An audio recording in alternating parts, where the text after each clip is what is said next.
महाड शहरात धक्कादायक घटना घडली असून चोरीच्या उद्देशाने महिलेचा मोबाईल हिसकावण्याचा प्रयत्न करत तिच्यावर हल्ला करण्यात आलाय। कुर्ला गावातील 3 अल्पवयीन मुलांनी रस्त्याने जात असलेल्या महिलेला अडवत तिच्या हातातील मोबाईल हिसकावून घेतला। या दरम्यान एका मुलाने महिलेच्या हाताला चावा घेतल्याने ती गंभीर जखमी झाली। घटनेनंतर परिसरात एकच खळबळ उडाली। मात्र घटनास्थळी उपस्थित असलेल्या नागरिकांनी तत्परता दाखवत तिन्ही मुलांना पकडून त्यांना चोप देत पोलिसांच्या ताब्यात दिले। जखमी महिलेला तातडीने महाड ग्रामीण रुग्णालयात उपचारासाठी दाखल करण्यात आले आहे। या प्रकरणी महाड शहर पोलीस ठाण्यात गुन्हा दाखल करण्यात आला असून तीनही आरोपींना अटक करण्यात आली आहे। पुढील तपास पोलीस करत आहेत। दरम्यान या घटनेचा व्हिडिओ सोशल मीडियावर व्हायरल होत असून नागरिकांमध्ये संताप व्यक्त होतोय।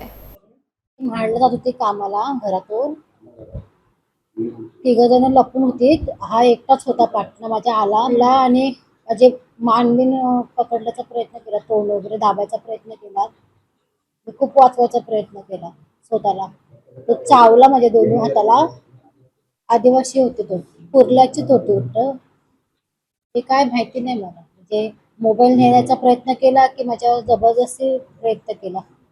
चौघ होतो आम्ही आलो आम्ही तिथे दारू पियालो ते आणि ती आता ताई ना तिकडनं जात होती तर मला काय ते बोललं ती जाते ना तिच्याकडनं मोबाईल आण, तो आपण मोबाईल विकून त्याची दारू पिऊ आपण असं बोलले ते। मी तसं गेलो ते काय बोललो आम्ही पुढे जाता तू मागणं ये असं बोललो आम्ही। ते बोललो तसं मी मागणं गेलो, तेवढाच मागणं केलास आणि काय केलं फक्त मोबाईल असा हिसकटला त्यांच्याकडनं।